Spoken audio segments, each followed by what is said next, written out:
Hello, human peoples. You're listening to the podcast network of Gamefully Unemployed.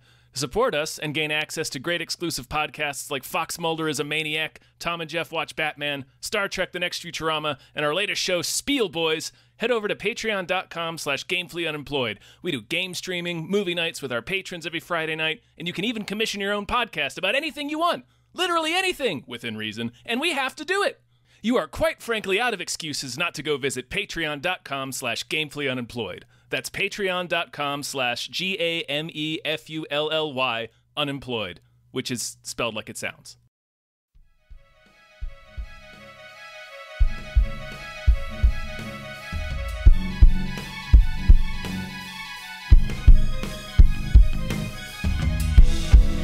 Hypecast mit Tom Reimann und David Bell.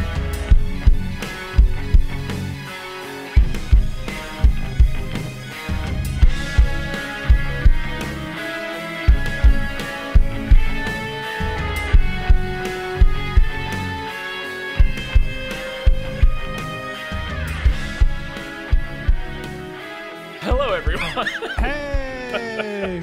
We're on an episode of Hypecast! Hi! It's the show where we get hyped about stuff and things. I'm your co-host, Tom Ryman.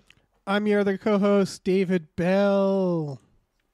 So you guys don't introduce me. I can never remember which show does it which way if I wait for you to say, and here's, because there's other shows, if I just start talking, they're weirded out. It's Right. like, okay, well, I guess we're not going to introduce him. I guess he's just going to start talking like a jackass.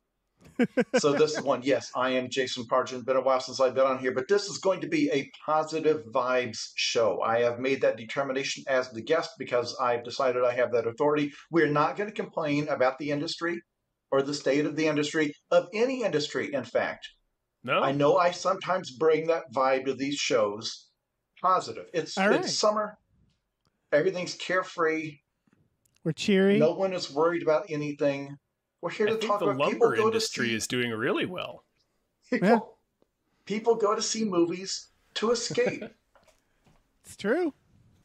And you know what? Honestly, I mean, I've had some great movie experiences lately. I'm like, really.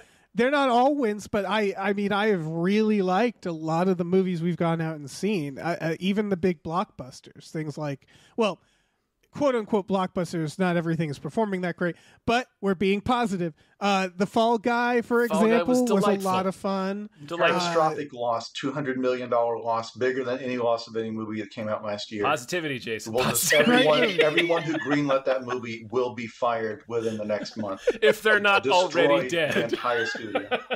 What are the other good Great ones movie, out there? though. What are the other positive? What are the other good film experiences you've had? I'm excited to see Kinds of Kindness. That's not out yet. What else did we see? I really liked The First Omen. Anybody see The First Omen? Yeah, you and I saw it together, Dave. Yeah, that was really good. What else? In a Violent The Nature? Watchers. In the Violent Nature. Thank you. Yeah, because I was on The Watchers. No. Challengers. I really like Challengers. I'm literally scrolling through our past podcasts. Furiosa, another catastrophic loss. It's 160 million on 160 million budget means they probably lost 300 million once you consider the theater's cut and promotion or everything else. That franchise is now dead forever. They will never be allowed. George Miller never be allowed to make another film. Everyone involved in greenlighting that will be sent to jail. If they're even still alive. It was a lot of fun. A lot of fun movie. Audience said, no, we reject this thing. And a shout that echoed across the wastes. Thanks so much for being on, Jason. What do you want to plug? The new book. What's going on? Have I even been on here since the new book went up for pre-order? The standalone novel. I'm starting to worry about this Black Box of Doom. It is a standalone. It's not part of any series. If you've never read anything I've done in my entire life, you can come in cold and read this book. And it's out in September, but it is up in every possible format, including audio. No, I don't read the audiobook. People have asked me that. That would be a disaster. They have hired a professional audiobook reader to perform it. But otherwise, can't you do like a special one where you read it? It takes me like 20 takes to get a 1-minute TikTok video right. Can you imagine the hell of the person in that studio having to wait for me to mispronounce words? And also, my tendency to, if I'm reading my own writing, to rewrite it on the fly because I think I decided I thought of something funnier while I was reading it. And I will say, well, that's my book. It's like, no, they have to be the same across editions. I cannot make myself do that because it's every time I go back through it, I think, oh, you know, it'd be really funny. Pete farted right here. I could just add that in. I could just George Lucas that in there. A lot of silent moments of you just like stopping to be like, wait. I can come up with something here. And just like long pauses. I want a reading that takes like 2 weeks to listen to, where it's just you in real time just getting through it. I want that. Counter pitch, do a version where you read it as fast as you can. Yeah, like too fast. Yeah, Yeah. like, way too fast. Both are fun. Decide that every single character has a different offensive ethnic accent that I'm attempting for the first time that day. Wait, this guy talks like Christopher Walken. Hold on. Give me a second. Yeah. I can find it. Let me really nail this. What are you doing here? Well, no, that's not it. Let me try it again. Let me take it again. And all that stays in the recording, all of my tries to... Absolutely. Oh. It's a bunch of celebrities that don't really have imitatable voices. Like, what do you think, Matt LeBlanc? Well, everybody check it out. Black Box of Doom, I'm starting to worry about. So each title of every book gets longer. They are now entire sentences. If you go check out the book on the shelves, you'll see they struggled to get the entire title on the book because the artists that work for the publisher have learned to hate me. So you have to get the entire thing. Have they ever told you, like, have you ever had a title that they were just like, no? Yes, once. I've said this on other podcasts, but the third book in the John Dice at the End series, the title we went with is called What the Hell Did I Just Read? Because every book at the end has the colon, a novel. It's like, what the hell did I just read? A novel. But the original title that I submitted it under was John, don't forget to insert the title before this goes off to the printer. Which is very funny to me, not funny to the booksellers, because I think Amazon, other platforms like that, many people have attempted to upload a title that looks like an error because it's like noticeable or whatever, but they don't want to be inundated with messages like, hey, you guys accidentally uploaded a placeholder title, because it would actually be on, we would have designed the cover so it looks like that was placeholder text, but it would have, the idea is that from my point of view, that would catch your eye on the shelf like, oh my gosh, they screwed that up. No one thought that was funny but me. And apparently... I was going to say, I feel like publishers are just like, all right, buddy. I think it's more the booksellers. Like, you're not the first person to think of this joke. Where it's like you make it look like an error and then people want to stop and pick it up. So, but they were probably right in the long run. Yeah. That's fair. Yeah, we'll see. Should we name some producers? Yeah, we have producers. We're going to name them real quick. Big old thank you to our Hypecast producers, starting with @NerdNumbers. Thank you. Thank you to Zero Charisma. Thank you so much. Thank you to 2001, A Space McNulty Odyssey. Thank you. Thank you to Aaron Burser. Thank you so much. Thank you to AJ. Thank you. Thank you to Andrew. Jason deserves more Hype McGuire. Woo! Thank you to Andrew Howard. Demands a single act of kindness. I say it every week. No. Thank you to Asking Seven. Thank you. Let me step in here. Thank you to Bob Grenville. Thank you to Bootler Bootlison. Thank you to Brian, who Tom knows. Thank you to Brockway Loves the Meat Millie. Hey. Thank you to Burrito Wants You to Drink Water, Hit the Gym, and Do the Ska, because they loves y'all. Thank you. Thank you to Chester's Prophet. Thank you. Thank you to Christopher Robert Sparks, Esquire. Thank you. And thank you to Dan Hackroyd. Thank you. All right. Movies. They're back. Yeah. Positivity. You guys like movies? We have the Smile 2 trailer, folks. Smile 2. Tom, we covered Smile. Did we? Right? Well, I remember talking about it. Yeah, I and don't I remember could if have we sworn actually it was being covered it. recorded. I'll look it up. Jason, did you see Smile? I had it on in the background after it came to some streaming platform or other. I felt like I pretty much had the idea in the first 20 minutes. If people are wondering, why do they make another Smile movie? Here, let me read you the numbers. The first film cost $17 million to shoot. It made $217 million worldwide. It made back its budget, what is that, 15 times over? In comparison, Furiosa made $160 million on a budget that was higher than that and lost like $200 million in total for the whole venture. So, and that it making its budget back however many times over that is, that's before it goes to streaming and makes all of that money. So, low budget horror, just free money. I'm not sure why they don't just only make this. Yeah, it's as a This big is the horror next Marvel. fan. Yeah. No, as a big horror fan, I know why, because it's just, you watch everything. Like, I'll be just sitting there going through, like, stars on Amazon, and I'll just hit, like, Darkness Falls, 2003's Darkness Falls, and just be like, sure. You know, like, it's like porn, You where you're have just like, watched does it... that particular movie too many times, Dave. Yeah, you just... It's the Tooth Fairy, Tom. I know. She's back. Is the town named Darkness Falls? Yes. I forget. It doesn't matter. Oh my God, yes. I've seen it once, which is the appropriate amount of times. Yeah. Seen that. It's all to say that it's like, I don't know. I get mad at this, but also I know exactly Sure, yeah. what you're saying. Smile we did cover it. It was a very...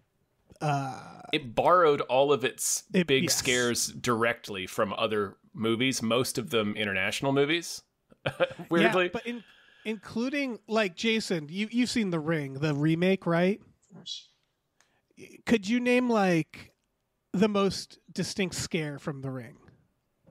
Oh gosh, I mean, I will admit the first time that the little girl crawled out of the TV, that got me. And I think there's like a fly that came out of a monitor, but they found that girl in the closet. That was pretty creepy. Yes. Yeah, that's the one, the face. Yeah, where she says, I saw her face, and they do the cut. That goes into, like, lists of best jump scares and stuff. They do it in Smile. And it was like the audacity of they literally some would say I saw his face, and they do the jump cut to the face, and it's like the audacity to take. It's like doing like the shower scene in a horror movie again, where it's like everybody kind of knows that. So like the boldness of Smile was kind of incredible, I thought. Here's what I don't get. Because in the 80s, I think the 80s version of this, of movies that print money, it was low-budget teen comedies. Because to have a girl take off her clothes costs nothing. Like, you just cast, like, they don't even have to be speaking roles. So you get a comedy script, a couple of young comedic actors, and then nudity. And that could be done on probably back then $3 million and would make 30, 10 times over, not worldwide blockbuster money, but just printing money. And there was a torrent of these movies, these teen sex type comedies, because very cheap to make and reliable. There are so many obscure teen sex comedies from that era. Holy crap. Well, and I think, they did huge on direct-to-video. They did huge on cable. But also there was a built-in audience where, like, college dudes, high school dudes, like, if you're old enough to go see it, they would go out and have a good time and yell at the screen and laugh, and it was just a bunch of dudes that get together and go see the Slaves comedy. It seems like now that's only for mid to low budget horror that you can get that. Because if your horror movie is too good, you won't have the same effect. It's got to be this very boilerplate, some sort of a gimmick. And here the gimmick is, you see the dead person and now they're smiling at you, and there you go. It's just a simple visual. You put it on the poster. It seems like it's the only genre that's that reliable. And I don't know why, for example, like theatrical comedy is dead. And I don't know why. Yeah. I don't know where that audience has gone to. Why is it only horror that's like this? I think it's that one of my theories is that this genre of horror, and I don't mean this to be insulting, is safe. And what I mean by that is like the high concept horrors are the ones where you watch and then you're like I saw the TV Glow, which is like I thought a really good movie that's like not even quite a horror. It's like bordering on drama. That's a movie that like stuck with me, and it itches, it like pokes at you, and it like kind of disturbs you in different ways. And whereas like a movie like Smile is like you can watch, have a few jump scares, and then move on, and you don't really like. It's just like a little treat, you know what I mean? Like it's middle of the road. It's not too scary, but it's not it's like a boring. ghost house, you know. Exactly. And then you can do it. It's fun. You move on with your day. And because they're so cheap to make, because it's like people don't need, you just need to ping their nervous system, and that doesn't cost that much money ultimately to jump out on someone. So they figured this out where like this movie, for example, you look at this trailer and it's just people smiling. Yeah, I did want to actually talk about the trailer. Right.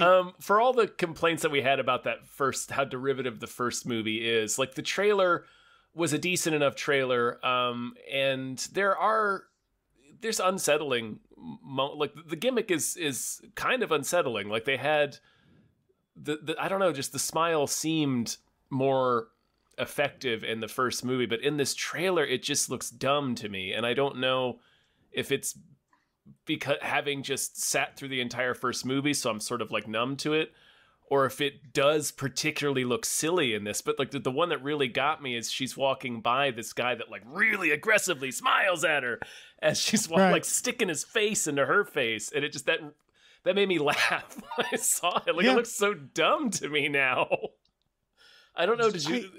Funny because they're trying to raise the stakes for the sequel, but it's kind of hard to do that because the whole deal is that they're trying to keep, this is not Alien. They're not trying to do creature effects here. The whole idea is that this can be shot for nothing because the effect is just the actor smiling really hard. Like they don't even use like a makeup or CGI effect. It's just they have them smile a lot. And so it's like, well, what if it was a little kid smiling at you? It's like, oh, you've ran out of ideas real fast. You only have 7 or 8 more sequels in you probably, and another $4 billion in box office before this thing totally exhausts itself. Oh, yeah. It's true. Like, I think about It Follows, why I think it took so long to finally do a sequel. Like, I feel like the director is just like, all right, fine. They Follows. Let's go. And, like, I don't know. I like that director. I have a feeling he'll think of something creative for it, but I get it, where it's like, that was kind of a one-shot idea. After, like, I don't know what a sequel can be. It's just going to be more of, oh, they're following. It's a good comparison because Smile is basically It Follows. Yes, and yeah, it's clear from this where it's like, I don't know, make the main character a pop star. So many smiling fans. Which one is the smiler? That's not a bad idea. I guess the killer's named. See? Yeah, no, it's but also it's with the It Follows sequel. They follow in the original It Follows. There were multiple followers already. That was true. The whole point. Is it was always somebody else, and they were always. And likewise with the Twisters. The Twister sequel. In the original Twister, there were multiple tornadoes. There were tons of them. It was a tornado outbreak. That was the entire point. I was like, yeah, but what if in the sequel there's multiple tornadoes? Like, you didn't see the first one, did you? Yeah, it's not Aliens, but yeah. There's like 22 tornadoes in the first movie. Yeah, that's the whole point. Yeah, because a real tornado only lasts for a few minutes. So, do listeners understand that the tornado does not last for hours? It's they kind of come and go. Usually, they dissipate very quickly. So, the real horror is you have a bunch of them, hitting an area. Now, very quickly, I know we've got a lot of trailers to get through. Very quickly, since these horror movies are basically infinite free money. On this podcast, can we quickly come up with an idea for a horror franchise that would cost nothing to shoot? It's got some distinct visual that would make us all infinite money forever if we could just get into a room with an executive. Because again, don't suggest any kind of monster. There's no monster. There's no effect. It's got to be something where the monster is people or a person or something like that. The moon kills people, and it's a found footage movie. So all you need is a tape recorder and the moon.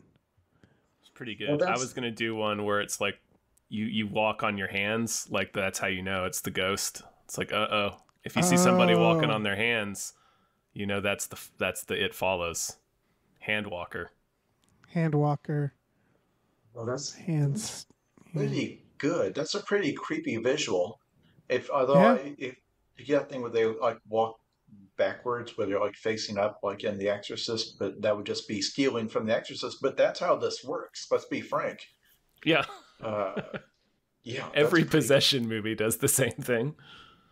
And they can because they start chasing after you. They're like loping like an animal. I guess that'd be kind of an effect that you would have to do. But surely you could find some actor or stuntman that can lope real fast. Really just on all gallop fours. on their hands. Yeah. Yeah, that'd be What pretty about weird. Just a top speed. Just sprinting on your hands. Oh God, that would be. That actually would be kind of an alarming visual. What's our title? Is it because the title can't just Handwalker. I said it already. be Handwalker? I didn't know we can brainstorm. What would it be? What would it be? Palm Sunday? That's all right. That's pretty good. So it's like a religious thing? Oh gosh, and you get the protests, and then they've got to, and it would tie in somehow because it would be in like someplace where they've got palm trees. See, that would be on the poster. Yeah, Miami. Yeah, it's like it's in Miami, and so it's like there's palm trees all around, and it's Palm Sunday, and also the monster runs on its palms. See, it's unity in a screenplay. That's how it works. It's like everything ties together as one cohesive thing. Oh, you could do scare shots where like a door opens and you realize it's not a hand opening the door, but a foot because they're on their hands. That's right. I think that could make a lot of money. You see a foot slowly enter the frame and pick up a razor. Yeah, because they would do stuff with the feet, right? Or is that too high budget? Or like, I mean, It Follows does the thing where it's like you don't really see what happens when it gets you, right? Yeah, so it's just. I feel like if there's a guy out there that can pick up stuff with his feet, I bet he works real cheap. That's true. But he'd be happy with anything you paid him to be in the movie as a foot action double. It's like, can you grip like a knife with your foot? It's like, yeah, as a matter of fact, I can. That's the only thing I can do. Like, buddy, you've been waiting your whole life for this. Okay, that's good. So cut all that from the podcast because we're going to put that down we're going to pitch that to somebody, and you will never hear from us again because we will be too rich. By the way, for other movie ideas, when we were talking about Twister, I realized someone should do a tornado movie like Jaws where it's just the same tornado the whole time, where it's just like, where is it? It's sneaking around. It's going to ruin the 4th of July. It has like skeletons in it from the 1930s. Yeah. It's been the same tornado. If you guys have not watched the original Twister in a while, the entire point of that movie, the character's motivation is Helen Hunt was the woman in that, right? Was that a Twister had killed her father, had sucked up her father. So the whole thing is like her revenge against tornadoes. Like she gives this emotional speech because she keeps talking about the tornadoes like they're alive. And then Bill Paxton's like, more like it's science. This is about the science and data and the weather. And she's like, you say that after you've seen it suck your father up into the air, that it came intentionally for it. So it's like, it is specifically, no, that is the tornado, because there was actually a comedian talked about that the idea that at the end of the movie, like her dead dad falls out of the tornado after she defeats it, or he's still alive because he's been up there for 25 straight years, just swirling around and like, Daddy. Like Ray Liotta at the end of Field of Dreams. Yeah. His hair is all messed up because of him. Anyway, all right. So there's one down. There's one down. Let's talk about the Instigators. This has got an Affleck. Yeah. Not the one you're thinking of. Casey Affleck. And Matt Damon. This was written by Casey Affleck. This is directed by Doug Liman. This is a heist movie where the heist goes wrong and then they kidnap their therapist and go on the run with her. But it's like a fake. It's like she's like going along with it a little bit, sort of. He asks it's like a polite permission kidnapping. to kidnap her. Yes. Yeah, it's a crime comedy. Yeah. Love the director, Doug Liman. He directed Edge of Tomorrow. I think he's briefly in director of Jail for accidentally making a really good action movie that not enough people went to see because it had a terrible title. So I'm sure it'll be fun. I'm not ready for this. Has Matt Damon in the grandpa role, the old timer Yes. grandpa role. He is 53 in real life. I was not prepared to see Matt Damon playing aging grandpa type, but in real life, yes, he could easily be a grandfather, and his grandchild could like be in high school or something. So It is a bummer. Did you see his Roadhouse, Doug Lyman's? of course, It was, yeah, I that was a raved delight. about Incredible it. film. Raved about it on Twitter. I had no expectations for that movie. It's like He is also attached to Live, Die, Repeat, and Repeat, an Edge of Tomorrow sequel. I can't fathom that ever getting made. I just I can't. know. That one bombed so hard. Like that was a legendary bomb because they. And here's the thing, not to derail the podcast, but that movie was so pivotal because that was back when Tom Cruise was still trying to do original cool stuff, and it was Yeah. that movie was like, no, Mission Impossible from here on out. I'm not taking the risk. It's like, do you realize what an interesting actor Tom Cruise used to be, regardless of what you think of his Scientology and that stuff. But the roles he used to take, freaking Magnolia, the risks he used to take as an actor.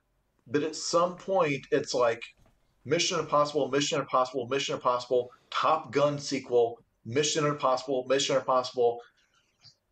It's this movie was such an expensive bomb. It was such an original idea, not based on IP other than an obscure manga that nobody has read in the audience. Like they obviously were not riding the wave of that.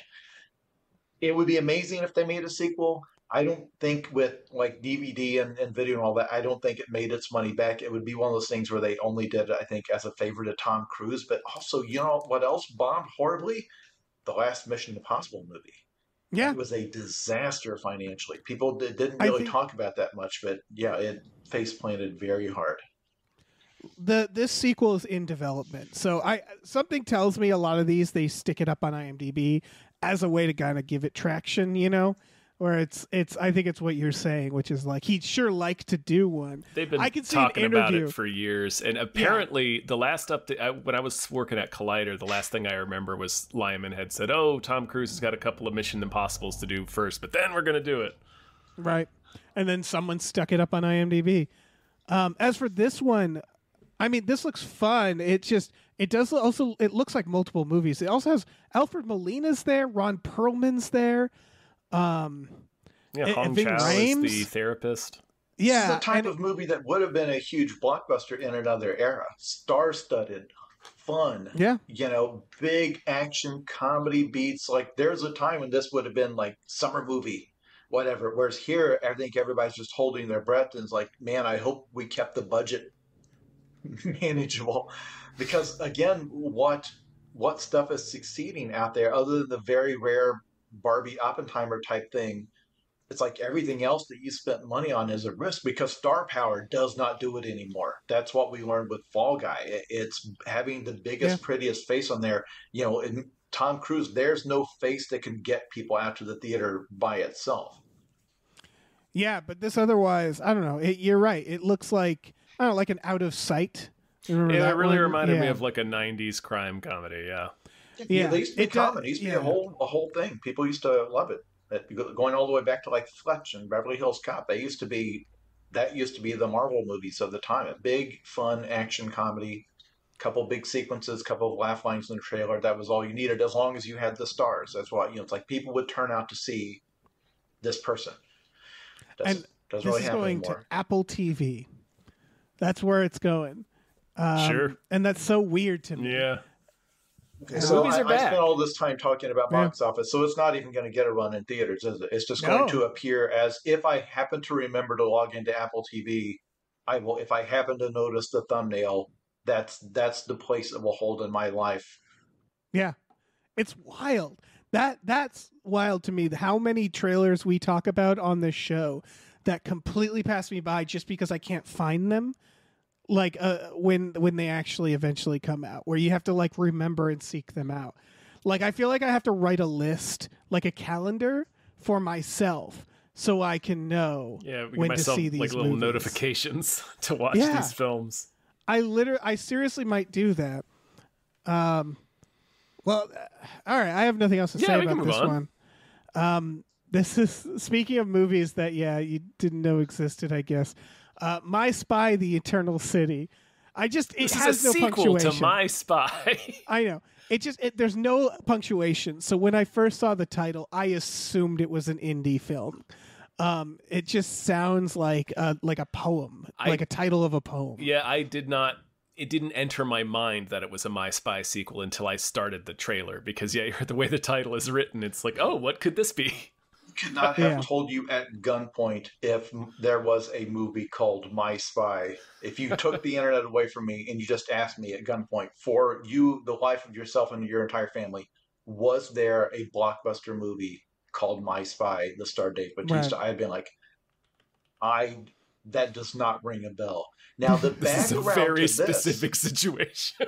the background to this is that this movie was set to be a big movie in the summer of 2020, but then the world ended and they dumped this directly to Amazon Prime. Amazon bought this for presumably enough to pay them back their budget, but it didn't air anywhere. It has a 46% on Metacritic. Everybody thought it was bad.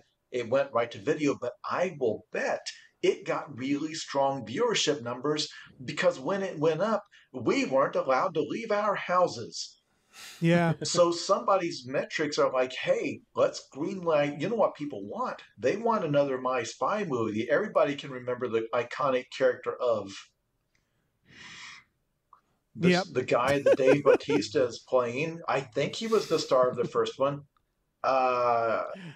His name is JJ. I just looked it up. Okay, everybody who wants to know the further adventures of JJ, it's got Ken Jeong in it. I'm impressed that he's still famous. I don't mean that in a bad way. He seemed like a nice guy. He does seem to have limited appeal to me, but that's fine. I don't. It doesn't have to be for me, and it's got a ton of a great comedic cast, right? Isn't it like Kristen Shaw's in it. Kristen Shaw's in it. Yeah, it's got every scene's got a new face that you've seen on some other comedy. So, hey, now granted, I did nothing in this trailer made me laugh, but it's not. Maybe it's not for me. No, this is like Agent Cody Banks or something. The entire twist of this sequel appears to be now they're in Rome, which is amazing. Like, I love how quaint this is because it really does like. This feels like a movie from like 2003, you know. It's like got the that pacifier. like mid 2000, yeah. When you compare that Strong man takes care of children to the first film that took place in Boston,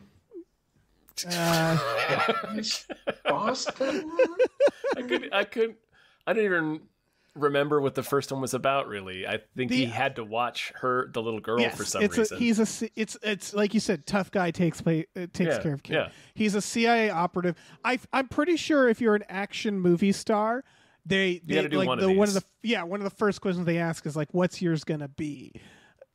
We got a bunch of What's kids. What's gonna be your kindergarten from. cop, buddy? Come on. Yeah, and so this is Dave Bautista's, and like, you know, good for him. I guess This is apparently, it was an Amazon original. This is a Bird Box, right? Like Bird Box was another pandemic one that screwed up their numbers, Bird and now Box they're was making pre-pandemic. Bird Box. Bird Box was a couple of years before pandemic, actually. Yeah. No, It really? was 2018. Wow, I just assumed that was a pandemic movie. To give you an idea of how meaningless the passage of time has become, those guys that got crushed in the submarine trying to visit the Titanic. That was over a year ago. No, it wasn't. It was in June of 2023. No, really? Mm-hmm. Look it up. I'm looking it up. What was it, Titans? Yeah, Titanic, Titan, the billionaire Titanic. Oh my God. Let's start listening to Golden Years by Bowie. I am hurling towards death. I know. God. Ever closer to the grave. Let's move on. Yeah. Jesus. All right. Lady in the Lake. This is apparently a series. The trailer is impossible to figure out.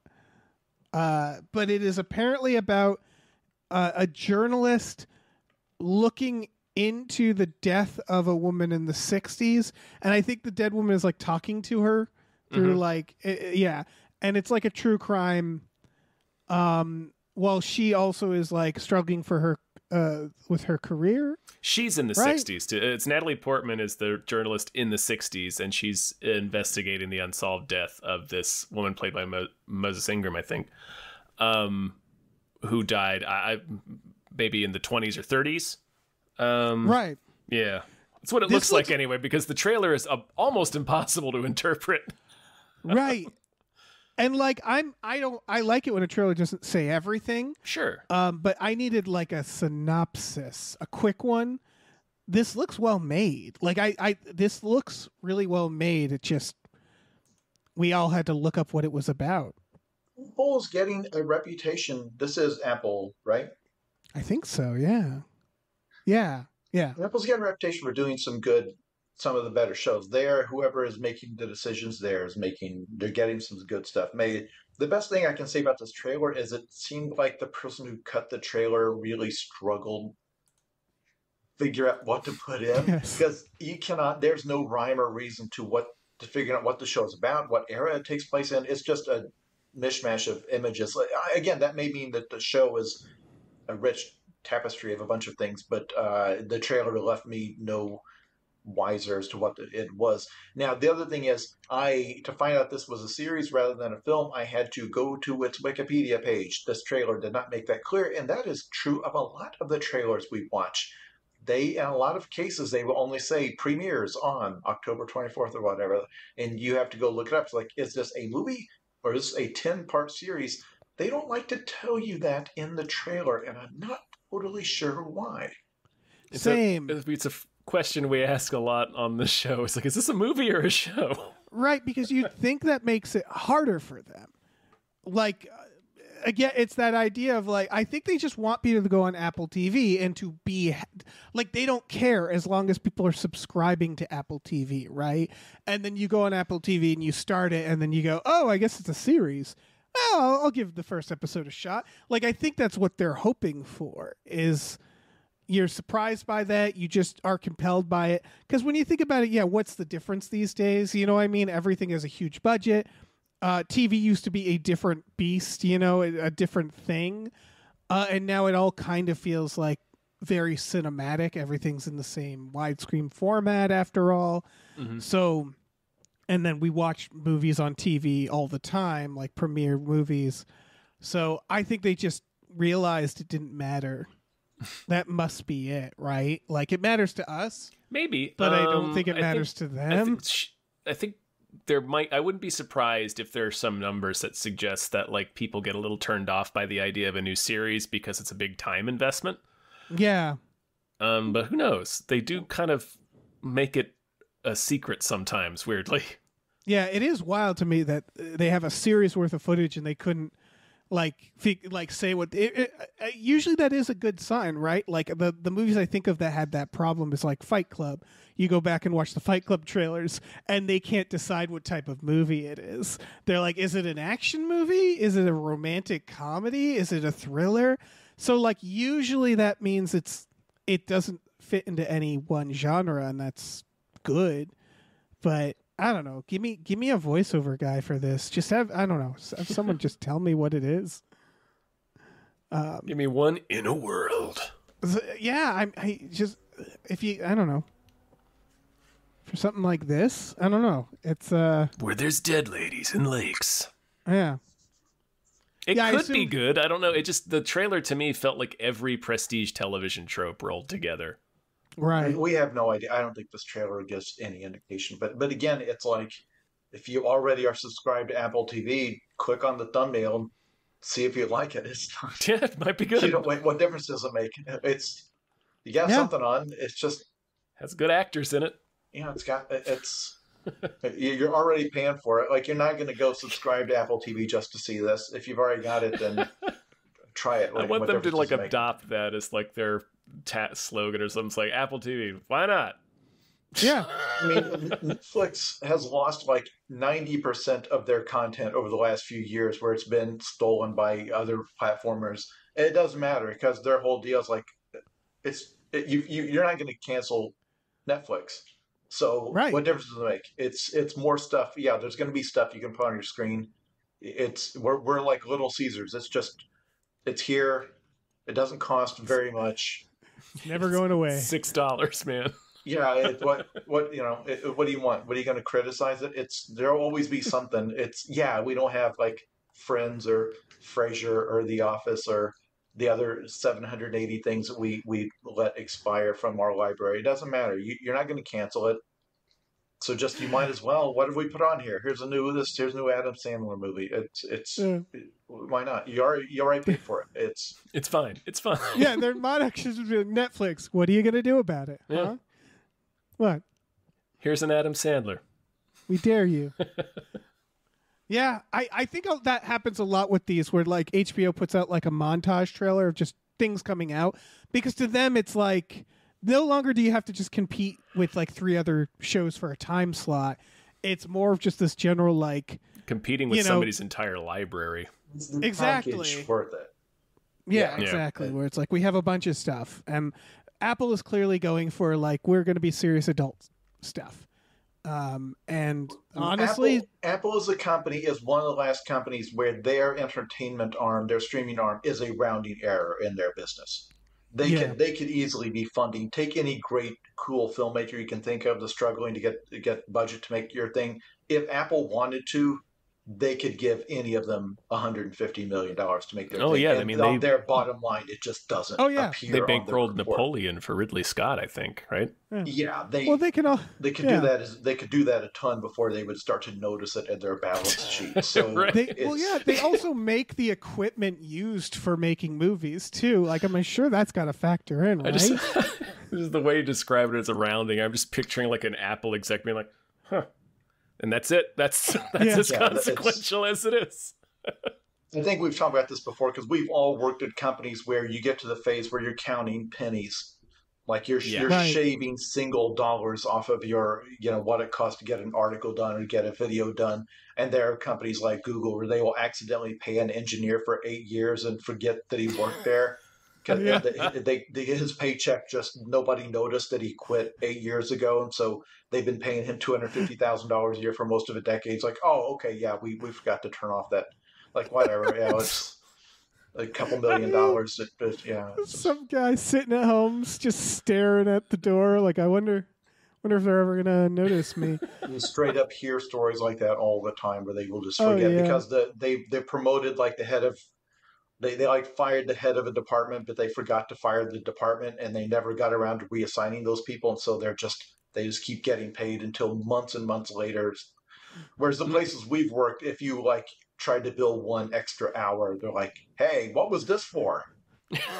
I really am noticing now. The CEO of Apple like going through stuff, being like, "Did we make a Napoleon movie? Huh."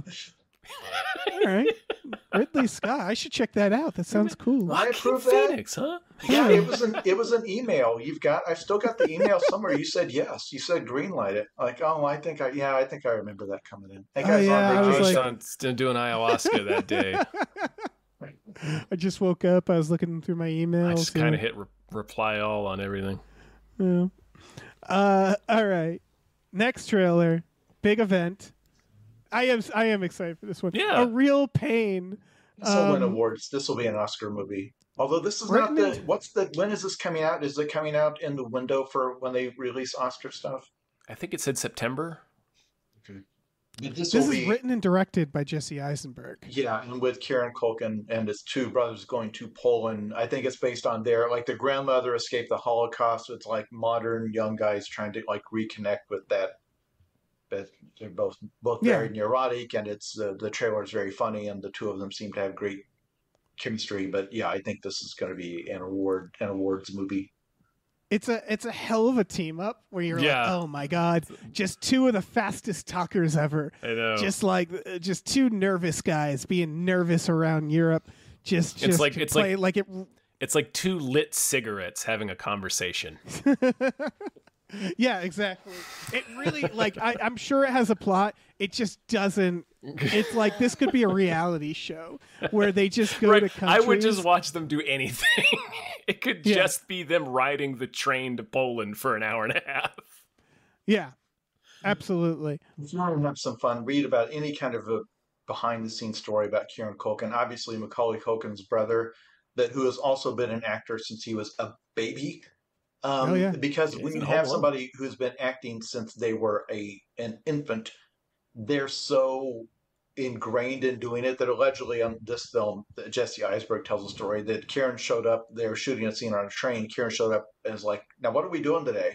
And he's like, "This is the day you give your 7-minute long monologue about your father that the entire movie hangs on." He's like, "Oh, right, hold on." And then he like finds it in the script and looks at it like, "Okay, I'm ready." And then nails it perfectly. After it took him like 5 seconds to read it, it just hits every moment, every beat, because he's such an acting robot that it's so second nature to him that and apparently like, right, because he's been like hitting his marks since he was 3. Those are my favorite, where it's not, and I feel like this comes a lot from television acting, where it's like it's an art and a craft. It's like it's definitely an art, but like I love the people who are like, this is a job. It's a job, and I know how to do this job. Like John Carpenter is famously like that, where he's just like, he doesn't care about the art side at all, and he makes some of the best movies, and he's just like, fucking whatever, like he thinks it's silly. I love that, and that someone can come on set and just nail it, like he's just taking a dump.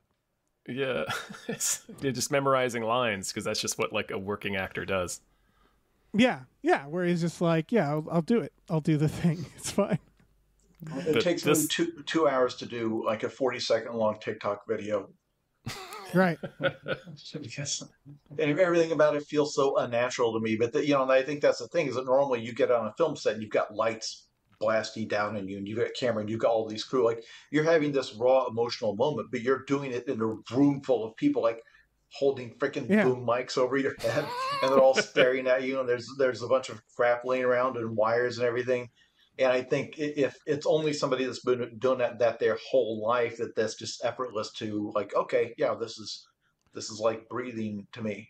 Oh yeah, there's so many scenes where you watch it and you think like, they're in a room full of people right now. There are at least 12 other people in that room. Yeah, and how embarrassing that must be for like, where it's just like, that's incredible. It's incredible that anybody can do that and then do it regularly. That sounds like, I don't know, the hardest damn thing. Yeah. But this movie looks like a blast. Yeah, this looks great. This looks really fun. Which is weird to say, because it's, all it is it just looks like a drama comedy of two guys going on a trip. But it's just like, I don't know, they're both very delightful in it. Jesse Eisenberg is like, I don't know, he's always been very hit or miss with me, but it seems like the stuff that he has the more control over, or the stuff that's less commercial, he's fantastic in for me. Like, I feel like he gets typecast a little more when he's in something bigger. He does. The first thing I saw him in was The Squid and the Whale. So, like, when he got that sort of typecast, like, from Zombieland and then following it, I sort of always felt that was a little weird, because he's not really that in The Squid and the Whale. He's still a little bit, but it was like a different type of movie. So, see, I started with Zombieland. My thought was like, oh, they're doing like a Michael Cera. They needed a Michael Cera. Yeah. Like this was written for Michael Cera. And then once I saw like Social Network and like a bunch of the other things. Obviously, what is it? The Art of Self-Defense. I love that movie. Where you're just like, oh, okay, this guy, he's great. Hell, even as Lex Luthor, I'm like, okay, well, this movie has a lot of issues, but he's fun in it, finding out that he's doing a Max Landis impression. Yeah. is pretty great. But it was the same thing for me. Like, I grew up watching Nicolas Cage in comedies, like Raising Arizona and Trapped in Paradise. So when he started doing action, like with Con Air, I thought it was the funniest thing. Right. Like, we all see you. Yeah. We all see you, Nicolas Cage. You were in Valley Girl, dude. Yeah. And now I don't know, has he directed or written other things, Jesse Eisenberg? I think so, yeah. He said We're all confidently. Yeah. I feel like there was... He's got 4 things. Yeah, he's got a couple of things. Something called Becoming a Werewolf from 2005 that I'm now going to see because... Oh, wait, what? What am I looking... Oh, it's an 8-minute short. Sorry, I don't know what I'm looking at. It looks like it's tied with the movie Cursed. Was Jesse Eisenberg in the Wes Craven movie Cursed? Yes, he is, Dave. Okay, apparently it looks like he made a little short on the set of Cursed about becoming a werewolf. I don't know what this is. I assume it's a special feature that like got like slapped on IMDb and he like filmed it with his home camera and they're like, I guess he's writer director of this too. Now I'm gonna get a DVD of Cursed to watch this. That's a good so plan, yeah, Dave. A real pain. Any other things to say about this? No, it looks great. Cursed DVD by sorry, Googling. Let's move on. Well, let's talk about Sunny. This is a series too, right? Yes. Yeah, this is the one I wanted to circle back on this because this looks like a really clever premise where it's a woman played by Rashida Jones. This is, again, another Apple TV thing. And it's, is it her husband is killed, but the gimmick is that a robot from her husband's company becomes like her partner in like helping research the crime. But the robot's not like a humanoid robot. It's like a robot type robot. It doesn't look like a person or anything. They just cast an actor and say, yeah, it's a robot. But this looks very good. Again, looks like high quality Apple TV stuff. But this being a 10-part crime mystery drama makes me nervous because these are the ones where every time I watch them, I come away saying that should have been a movie. Yes. There is a format they use. There's one on Netflix called The Tourist that was a huge hit and they actually did a second season. I guess that somebody else got murdered. Like it's one of those things where it wrapped itself up and they're doing another one because it was so beloved. But it did that thing where you've got the key beats in the mystery, but they've got to make that into 10 hours. And it's basically at the end of each episode, there's some kind of shocking reveal. And then you watch the next episode and it is so slow and so drawn out. And then guess what? At the end of the next episode, another shocking reveal. And there's a clear rhythm with the writing of these where it's like, okay, filler, shocking reveal. Filler, shocking reveal. And it's very rare that I've watched one of these where it's supposed to be just a series of twists and shocking reveals. And finally we uncovered a murderer and it's the last person you expected. I can't remember the last time I've watched one and came away thinking, yes, that needed to be a 10-part series. They have always felt stretched in the middle. That's why I appreciate a lot of the seasons of True Detective because those always felt oddly paced. Like they still will do a shocking reveal at the end, but like, doesn't like season 2 reveal the killer way early? Am I thinking of the right thing? I don't remember. I haven't seen season 2 very much. Okay, I don't know. Or no, season 2 does some other things. I know I like it. That's or like the Knives Out is a good example where that's what Knives Out is doing, right? Where like they're playing around with that format because everybody kind of expects certain things. So it's nice when they find a way around it. I feel like a lot of these series are like if they tried to do Knives Out as a 10-hour thing. Right. Where it's the same stuff that happens, but now there's all of these detours and false leads, and it's just there to fill minutes, to fill viewer minutes. It's that thing where like when you go back and watch like The Sopranos or The Wire or Deadwood, you realize that a cliffhanger doesn't have to be what we traditionally think it is, right? Like with TV, it used to be that they just be self-contained episodes, so they could just end. And then they had to like make every single one end with like, oh, what's going to happen? Like at this cliffhanger.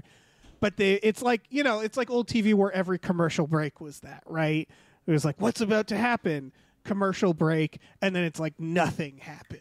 Yeah, the old adventure serials where it's like, how's Batman going to get out of this one? Oh, he just got out of the way. Turns out he just got out of the way. And so then they're doing that through seasons, right? And like smarter shows will do these emotional cliffhangers where you're like, I really want to watch the next one, but it's not like, will they get out of it? What's going to happen? Big reveal. I feel like true crime documentaries do this a lot, right? Every episode ends with a big reveal. Some of the trashiest versions of it, where they've tried to expand the case to, again, they had 1-2 hour documentary worth of stuff. And so they've got this like, well, there's indications maybe the neighbor did it. And they'll come back, actually, there was nothing to that. It's like they got an entire episode out of it. That's some of the grossest TV that is being made out there. But again, the trailer looks really good. Cast is great. Idea is great. The look of it is great. It looks like it cost a ton. It's everything. I'm all about all of this. My only apprehension is that when they came back and said 10-part miniseries, even if they'd only said 6-part miniseries, I would have thought, well, it's 6 parts. You can make that work. 10 hours to tell a single story. That's asking a lot. When again, the premise is murder mystery, not, vampire who fights crime like that. You can give me as many hours of that as you want. When it's solving this mystery, this crime, and you've stretched it out to 10 hours, that's a tall order. You'd better have some really good character work. I'd better enjoy seeing these people at home when they're not doing stuff on the case. Like, I'd better enjoy spending time with all of them. Not many shows pull it off. Yeah, I'd say, did you see Devs? I thought Devs pulled it off. You should watch Devs because the best ones are the ones where you realize, oh, it's not really a murder mystery. Like, it's like that's just like the inciting incident to something larger. Or it's about showing you a world, and the murder mystery is just a thing to take you there. Where it's not depending on like the twists or whatever to keep you in it. Right, and this could be that. Did we explain what this is about? Yeah, her husband and daughter die in a plane crash. His company delivers a robot, but it's the first kind of surprise is that she thought he was a refrigerator repairman. Right, and it doing seems like what he actually did. And it seems like the robot knows something. Right, the robot starts to get more sinister. It knows something, yeah. That's why I compared it to a femme fatale in a film noir. Like it feels very film noir, where it's like you start with a murder and then all these things unfold where you're like, oh, there's more information about the victim, and then there's this mysterious person who seems to know the victim, and you can't really quite tell like, are they good or bad? What do they know? Are they withholding stuff? Like.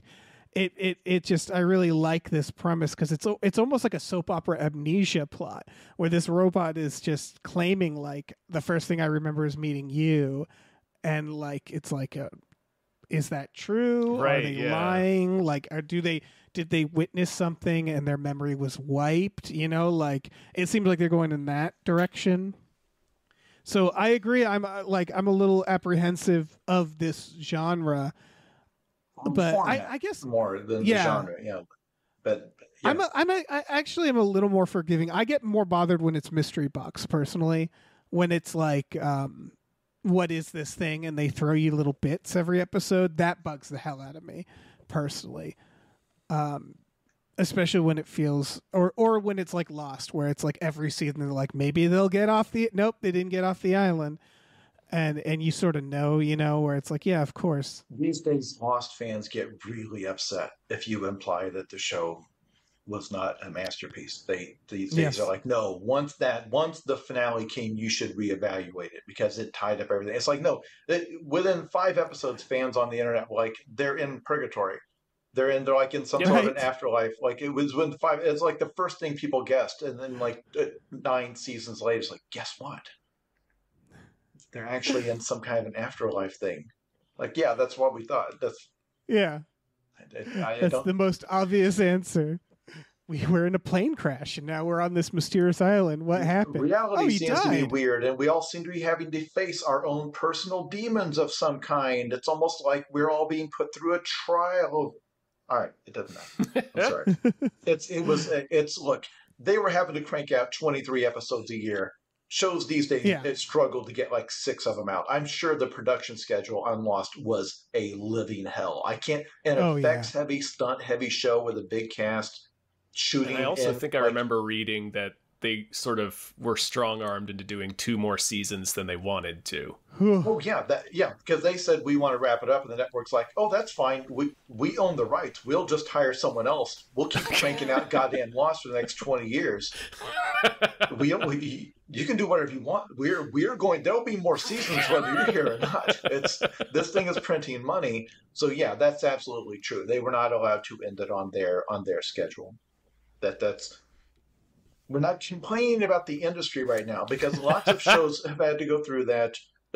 Whereas, meanwhile, on Netflix, just to get out of paying the actors, they hack everything off after 2 seasons. Half the shows you start to watch on Netflix, you have to go Google. It's like, okay, did this end on a canceled cliffhanger? Oh, it did? All right, well, never mind. It's like, yeah, they got 2 seasons. Season 2 ended with a character fell down a giant hole. Where did they go? And, well, we'll never know. They went to the same hell as Alf. Yeah. But yeah, Sunny. Yeah, I like the noir aspect of it is I really like. It clicked for me as a noir where I don't know if they did that on purpose. Is this another Apple? It was one? Apple, Apple TV. Yeah. We're not being paid by Apple. They just dumped everything this week apparently. I think they're one of the platforms that has not yet cut back on production because everybody else has had to scale back. I think Apple has not noticed the rounding error yet, and I think they're still writing checks. I think that's they're also the difference.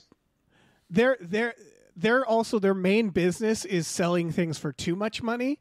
Like Amazon is all about can you get this thing as cheap as possible, right? Where Apple is like let's sell $6,000 computers to rich people. And that's it. And it's like, yeah, I mean, they're probably swimming in it. Yeah. And it's working. It's working fine. So it's just like, all right. Yeah, we have too much money. Let's just start making movies. Here, and Ridley, shows. make a Napoleon. Yeah. You've earned it. Next trailer is Strange Darling. So did you guys not notice the there's a twist trailer in this? No, I didn't see that. It's that all the pull quotes were jaw-dropping. Go in blind. One of the best surprises of the year. Oh. They all involved words like surprise, jaw dropping. I just took that shock. as it's hard to predict. Yeah, and then the cleverest thriller, and then I don't know. I think it's what they want us. I guess you're right. It could be that because it also does the thing where it says, what does it say? From Barbarian and the producers of Barbarian and. Which could mean so many things. It's one of those where it's like from the guy who knows the neighbor who produced. Yeah, but also did you notice who the pull quote was from that said "Go in blind"? It was from Mike Flanagan. Oh, that's awesome. Yeah. No, I do think this is going to be good. For the record, it gave me those vibes of the trailer where it's like, you're kind of telegraphing to me that we should say what it is. We should describe what the movie is.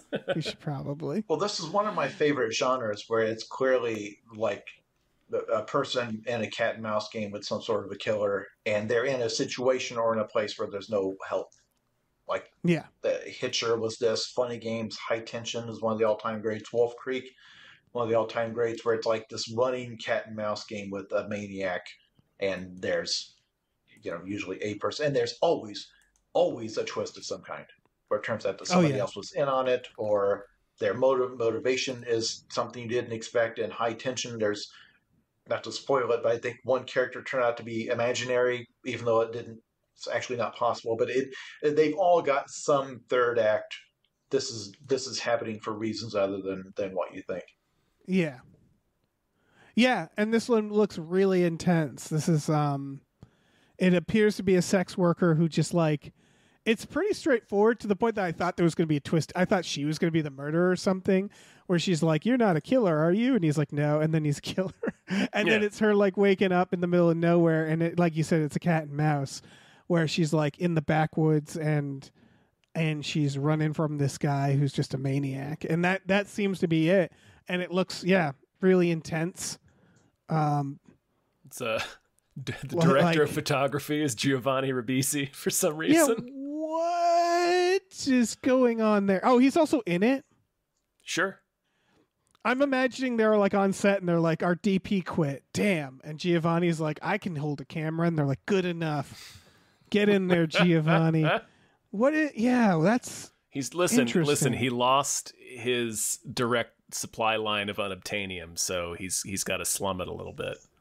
I mean, maybe he just really likes cameras. Like, usually an actor will direct something, but maybe he was just always on sets of like Avatar being like, let me see that camera, James Cameron, let me touch that camera. And they're like, no, get your own. So he like got his own. Can we talk about how Stephen King directed a horror movie, Maximum Overdrive, only like 7 or 8 years into his author career, right? Like he made it big in the 70s, and it was only in the mid 80s that he made. If they told me like, hey, we're adapting one of your books into, do you want to direct it? I'd be like, what are you talking about? I'm the guy who... That's a really bad idea. You understand? You called the guy who wrote the book, right? Like, why would I know how to... I don't even know how any of that stuff works. Like, I get that there's other people actually using the cameras and doing the light stuff. I don't even know the basic parts of how to direct a movie. That's, I guess, if you're on cocaine, you have a different level of confidence in terms of... Oh yeah. Like, yeah, sounds great. I'll do it right now. Yeah. And they'll provide that cocaine for you if you ever want to. Yeah. That's the confidence. Yeah. This has Kyle Gallner in it as the murderer, who's from Smile. Oh yeah.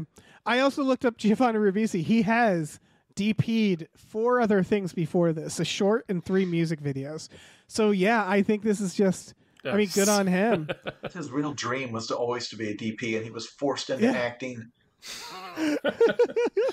Like, no, Mom, I want to set up the cameras. Like, no. It's funny because because usually a DP on an indie film usually also owns the camera. Like that they come with the camera. So I really do think it's just like Giovanni's got a cool camera and he wants to shoot some stuff. It's like, sure, man. Oh yeah, maybe. Yeah. I don't like the way. Can you try doing that take again? Where you can you do a little bit more energy? Like, did you bring your own camera? No, then my read was fine.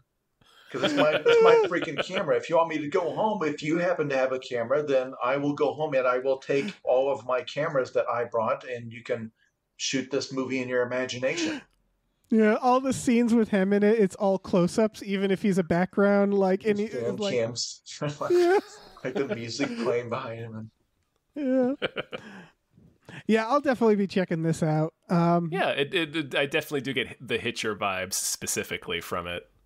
It looks good. Yeah, it looks gnarly. Genre. It's got to be. They have to be very. There's a technique to making them very, very well. They have to be very taught. They've got to be very set up exactly the right way. The character has to be just the right amount of hopeless, and when they try to get help, like they think somebody's going to help them, and then the killer kills their way through all of the cops and so on. Joyride was not a bad version of that. If you guys ever saw that, it was with Paul Walker and Steve Zahn and Lily Sobieski. Yeah. So it's a little bit different because there were 3 of them, but they were getting chased by this faceless truck driver played by Ted Levine, but you never see him. You only hear his voice. Yeah, you don't need to see him at that point. You know who it is. As soon as he comes over the scene, you're like, oh, Crandrew. You're like, oh, Jesus. You're like, oh, shit. Watch out. James Gumb's behind us. Yeah. These are always fun. Should we talk about... All right. Speaking of haunting things, Mr. Blake at your service. I don't know where I found this trailer. A movie entirely in French, starring John Malkovich as a butler, as a wise old butler, heartwarming butler. Did you see the poster? I didn't. All right, click on that link, that first showing link, and it looks like a completely different movie. This is like a fake movie that these guys made just to prank me for the podcast, or like a fake trailer. But somehow they got John Malkovich to do it because it looks like it was shot very inexpensively, and then the graphics are like the default graphics that come with, like, not even After Effects, like a free editing software that you get that comes with Windows. It's really weird. It looks like it's zero budget, so I don't know if this is something where John Malkovich did it as a favor for somebody or just did it for fun, or if...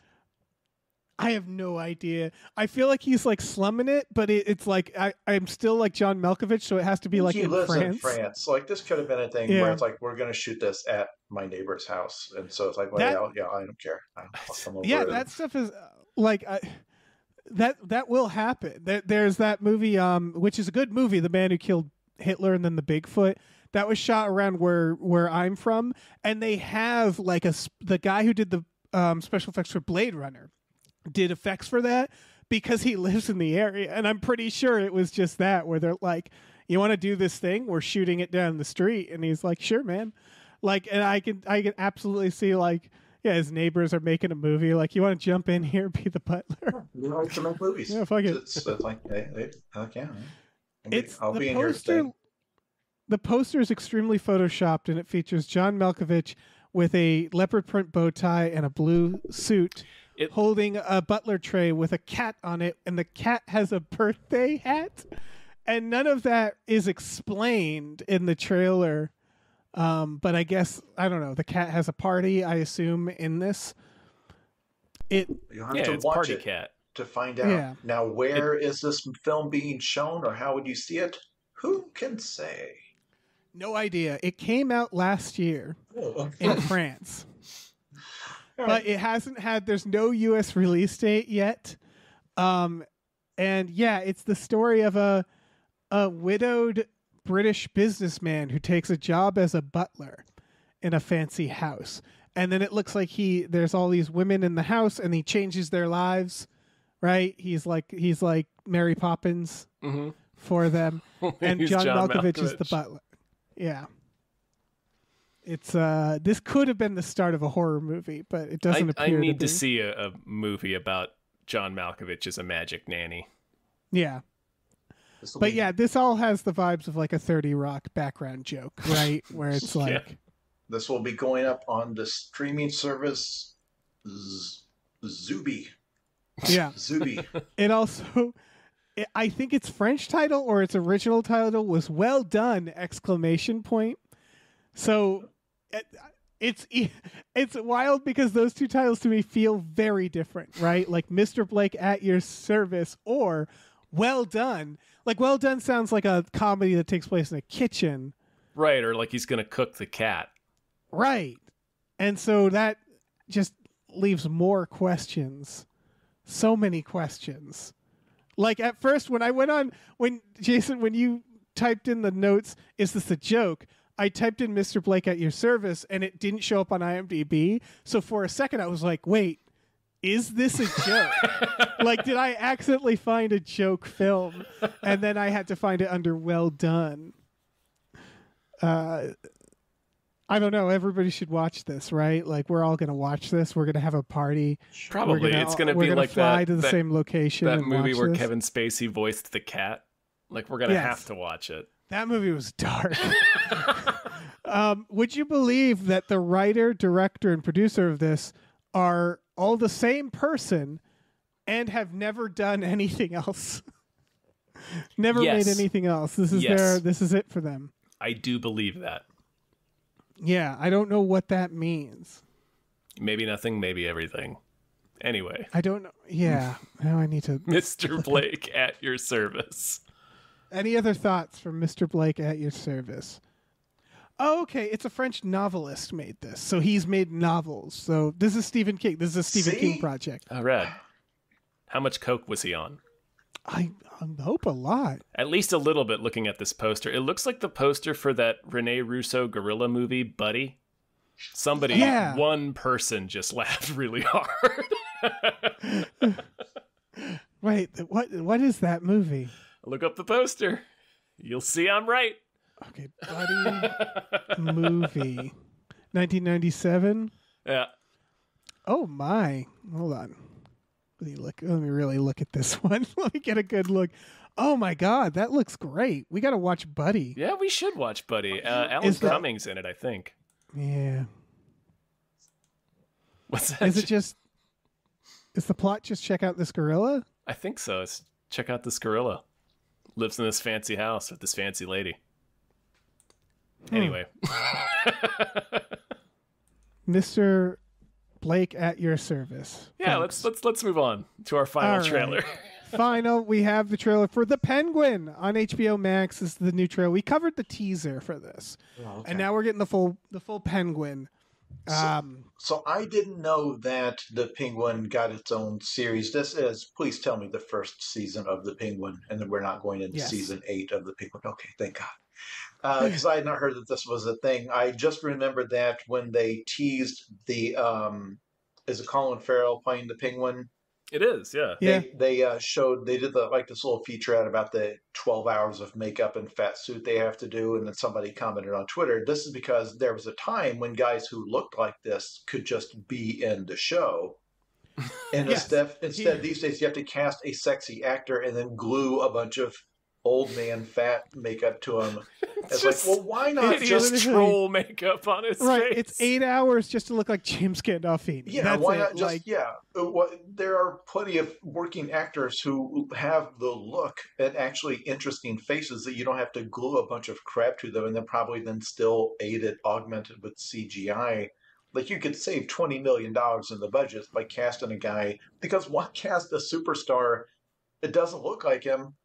And like, well, yeah, it's the performance. There's tons of great actors who don't look, we're not sexy dudes. Like, that's the point. There used to be a thing called character actors where you didn't have to be ripped to be in the movie. You could, you had an interesting you look face. Like this guy. You could act. Yeah, you could look like this, only without having to sit in a makeup chair for 12 hours with appliances glued to your face. But I watched this, and I guess this is like the Matt Reeves Batman universe, and it's just the Sopranos. It's just gangster with pathos. There's no penguin themed stuff, I guess. Right. He doesn't even have an umbrella. He's just a gangster with an Uzi. There's zero whimsy. It's just a crime show, but because, well, nobody's going to watch just a show about the mob because that's tired. So let's just have this mobster happen to be nicknamed the Penguin, and then it will be mentioned in some conversations that Batman exists. I honestly would have rather they make a new Sopranos and have Batman in it. Like, I want have that. Batman I mean, be coming after Tony. Yeah, like, that's basically what this is, though. It's like it's like feels like a joke where it's like, yeah, it's a mob movie if every now and then Batman could show up and just ruin everything for them, and that's very funny. And I'm already picturing the episode where Christopher and Paulie kidnap Bruce Wayne to lure Batman out.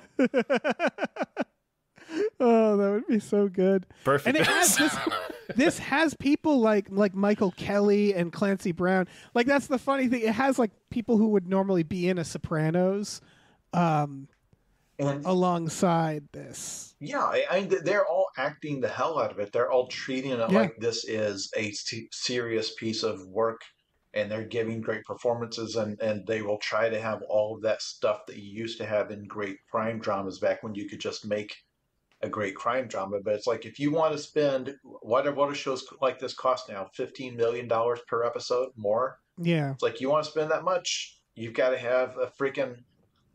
and then the thing is, at the end of the trailer, it's coming in whatever month it's coming out on September, Max. I think.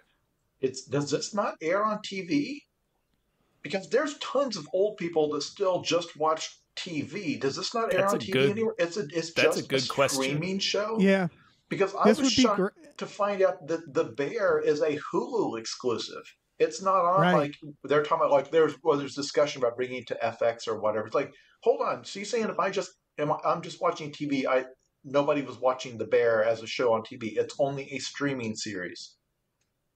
That is wild. I Because didn't realize that. Yeah, I assumed it was on FX. Yeah. I mean, that either speaks to them not knowing what they're doing, or maybe like TV is really dead. Like, a maybe lot of it's just that at this point, I don't know. Remember, a lot of these things were greenlit while studios were still going all in on streaming, and that's sort of in the last year or two there, everybody's really pulling back out of that, except for Apple, as we were talking about, because it's really, really almost impossible to make money with this model.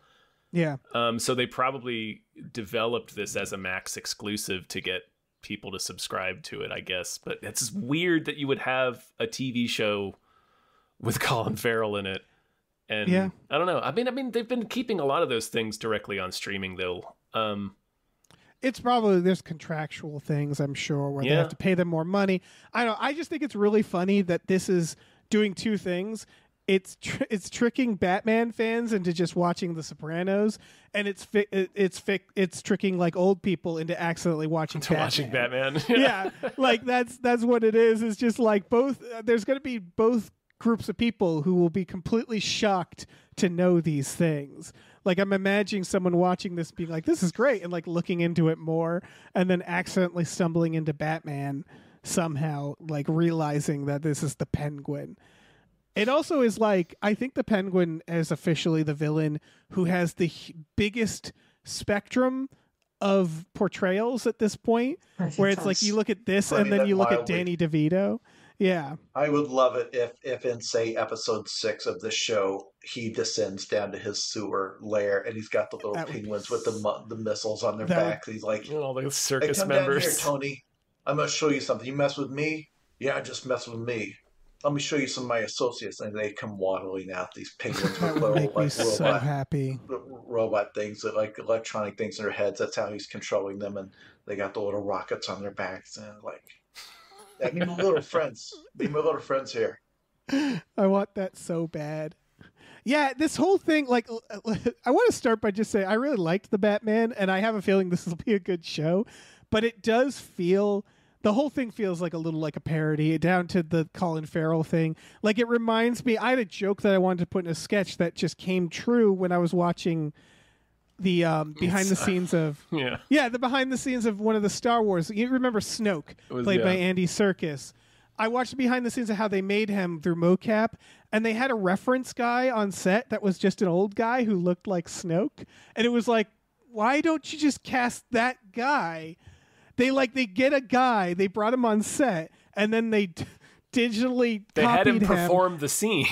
Yes, for reference, and then they did it all in the computer with Andy Serkis. And I'm like, you had the guy. Why would you do that? And that's what it feels like, where it's Colin Farrell around a bunch of character actors could play the Penguin easily, but it's like, no, we have to put a bunch of shit on Colin Farrell, who is just doing Robert De Niro. And it's like, I don't know what we're doing at this point. I feel like we've completely lost the thread. And like, at some point, they're all going to stop and think about it for a second and go like, okay, wait, what? This really got out of hand. This really got away from us. It's all, let's start over. Yeah. So actors, like, let's go to the basics of what a film is. But all that said, I bet this is going to be really good. Yeah, I'm going to watch it at least a couple episodes. I like that the G in Penguin has a little penguin in it. It's a little penguin. It's a little penguin in the G. It's cute. Yeah. It's got a little penguin in there. A weird idea for a show. It feels like something we'd come up with. Like, it feels like a joke where it's like you get high and you go like, oh, what if you did like just about the penguin? Yeah, that'd be sweet, right? And I do like this about Batman, is that people love doing this. Again, like, what if the Riddler was like just a serial killer, like Seven? Like, that is fun. That is like, Batman is like the only superhero that you can like ground, like as realistic as you want it to be. Yeah, and find that's part of the fun of watching these adaptations is, oh, how are they going to do this character? But yeah, I just hope that he better get his umbrella. Damn it. Yeah, if I don't see one goddamn umbrella in this entire series. An umbrella gun. Yeah. Yeah. Or at least beat someone to death with one. I don't know. There's options. Any other thoughts on the Penguin? No, that's it. All right. Let's thank some more producers. Let's do it. Big old thank you to David Knife Boot Henson. Thank you. Thank you to Deborah's awesome. Barbara's great and cancer can go to hell. Thank you. Thank you to Harrison Ford's Cloven Grumble Pussy. Thank you. Yeah. Thank you to Dracula Oh no. Thank you to Dracula the bus driving vampire. Thanks. Thank you to Driftless, Lord of the Wasteland wants you to just walk away. Just walk away. Thank you to Ed Nugg. Thank you. Thank you to Exploding Rooms. Thanks. Thank you to Funky J Mostly Comes Out at Night. Mostly. Thank you to Heathcliff's Helping Handfuls. Thank you. Thank you to Highlander Likes the Way Tom Says Pretty Sweet. Thank you. Thank you to Ombre. Thank you so much. All right, let me swoop in here. Thank you to ImpossibleWorlds.net, a magazine, and there's a podcast. Thank you. Thank you to Jay the Crow Baron says, build a guillotine in rich people's yard, 2024. Thank you. Thank you to Chris Yanovich. Thank you. Thank you to Lieutenant Frank Drebin, Police Squad. Thank you. Thank you to Look Mime on a podcast. Thank you. Thank you to Mackenzie Fuck Shuffling with Willem Dafoe's confusingly large dick, Chill. Thanks. Thank you to Mercurial Oz. Thank you. Thank you to Mike the Helldiver. Thank you. Thank you to Mongolian Throat Skanking. Thanks. Thank you to Mr. Tell Your Wife how many Patreon subscriptions you have before you agree to buy a house. Thank you. All right. News stories. Jason, you brought this one to us. I don't know how reliable this is. This was a newsletter called Puck News. It's a paid newsletter, but they went out with a tweet that's saying that the budget for the Russo brothers in Netflix's a huge sci-fi blockbuster, action blockbuster called The Electric State is reportedly $300 million. I don't have any problem believing that. Stars Millie Bobby Brown and Chris Pratt, which those two alone, I'm sure, Chris Pratt and a whole bunch of other, Brian Cox, Giancarlo Esposito, Anthony Mackie, that just tons and tons of names. And there's this kind of went viral because Amazon throws huge money at certain projects and then kills everything else. And it feels like a lot of really cool projects could have been funded with the money they're throwing at the Russo brothers and the results of the stuff they're making. Now, did they make that movie where the guy beats up the children? They did. Yeah. So obviously we found a lot of joy in that, but I don't know that. I don't know. Like they did The Gray Man, which was like extremely forgettable and the budgets are just easy. They keep getting huger. Yeah, they're the one that really knocked me for a loop is their most recent Amazon show. This is Netflix we're talking about, but they did that Amazon show Citadel with Rob Stark and Priyanka Chopra, I think. The budget on that was $300 million, and it's like 6 episodes. So and the budget an episode. Yeah. And so back on Netflix, like The Gray Man, which was the Russos, was $200 million. That was the Chris Evans, Ryan Gosling one. And then Red Notice, which was the Rock movie. The Russos didn't produce this one, but that was The Rock and Ryan Reynolds and Gal Gadot.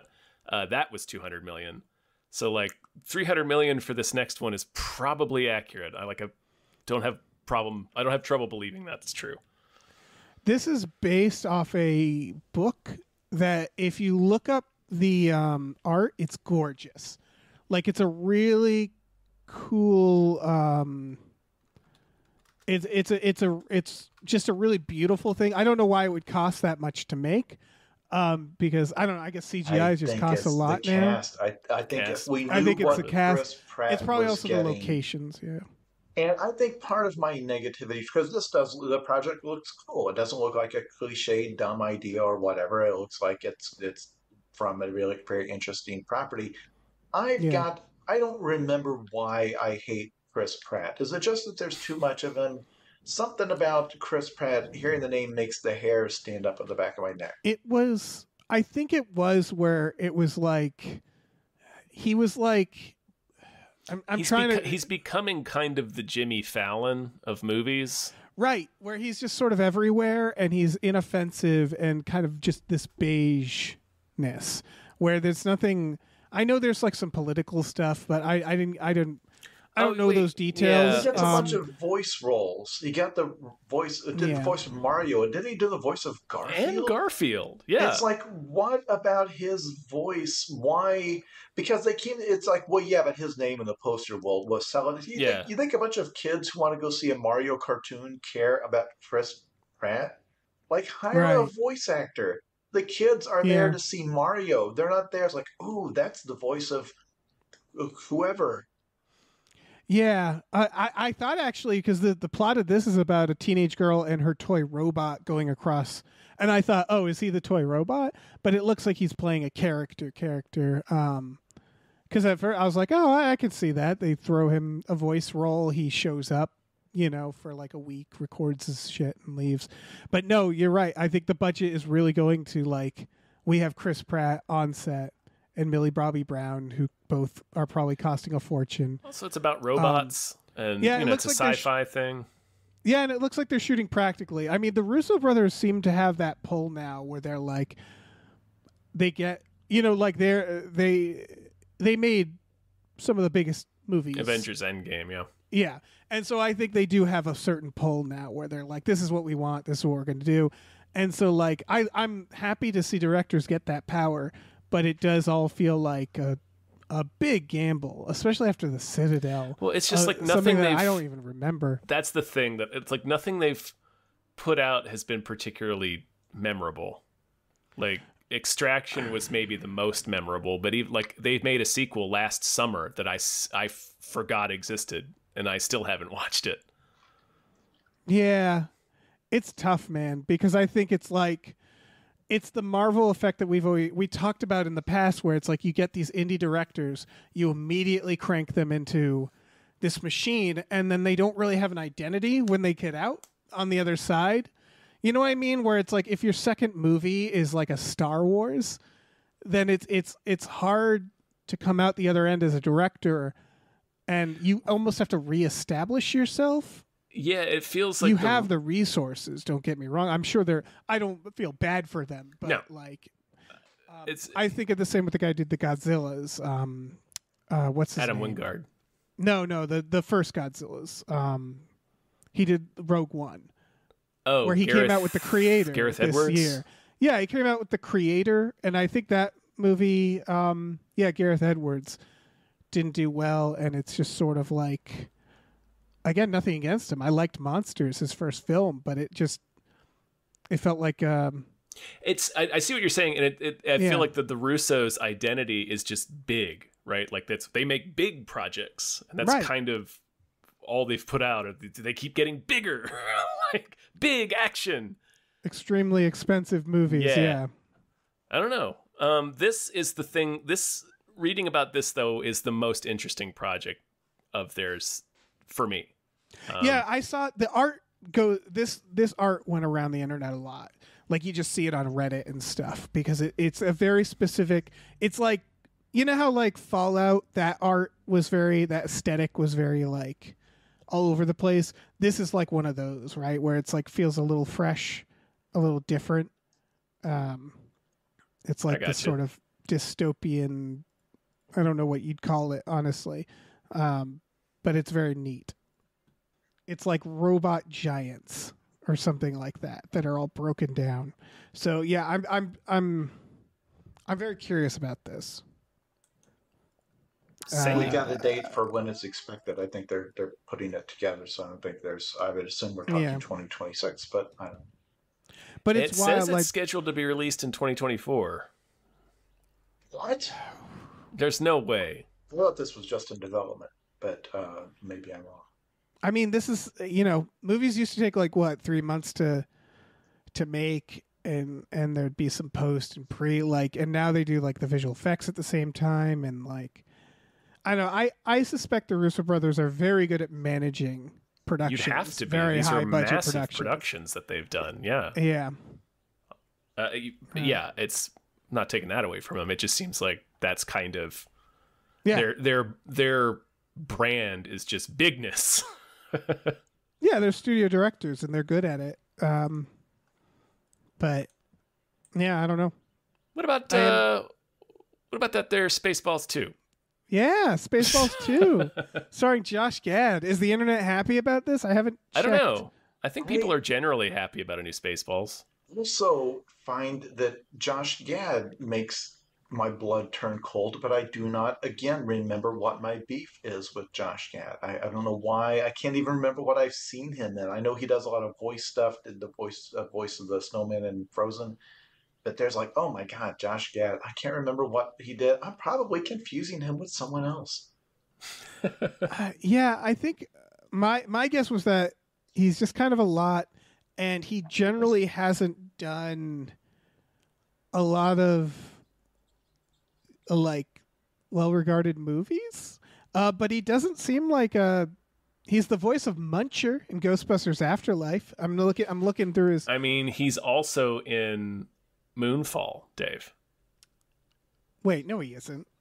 Is he in Moonfall? Oh no, he wasn't. No, see, this is the thing. Yeah, that was the guy from Game of Thrones. Yeah, It wasn't he briefly cast in it? Or maybe I'm thinking of a different science fiction movie. Anyway, yeah, no, I haven't really seen live action Josh Gad in anything that I've enjoyed, but I love that little snowman. Artemis, he was Mulch Diggums in Artemis Fowl. Oh, that's right. I mean, I think this is a case he's where he's a brave performer, if nothing else. If you can just play a character where you have to rip shit through the back of your pants in a Disney movie for Kenneth Branagh. He's done a lot of voice acting that goes by unnoticed. He was in The Boys briefly. He plays himself in The Boys, where I think they do the Imagine spoof with all the celebrities. Yeah. He was in Strays. I really think like. So, and then Mel Brooks is 97, and they're saying, I don't think Mel Brooks has much to do with this. They're saying he's going to star in. Well, the headline said that he's starring in it. Spaceballs sequel in development at Amazon with Josh Gad starring, Mel Brooks producing. Okay, so he's not going to be in it. So he'll have his name on it.